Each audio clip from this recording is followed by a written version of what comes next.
WordPress ships with two content types that look nearly identical in the editor but serve genuinely different purposes. Mixing them up is the most common first mistake new users make. The real posts list chronological blog content, each entry genuinely supporting categories and tags.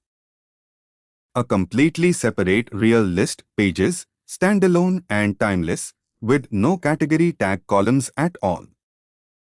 The new real post genuinely appears on the blog homepage automatically. The page does not, even though both were just published. The page is still genuinely live and reachable, just not automatically listed anywhere, only by direct link or a menu entry.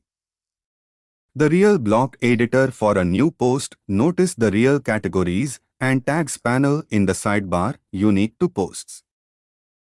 The exact same real blog editor for a new page, but the sidebar's categories tags panel is genuinely gone, replaced by a page attributes panel instead.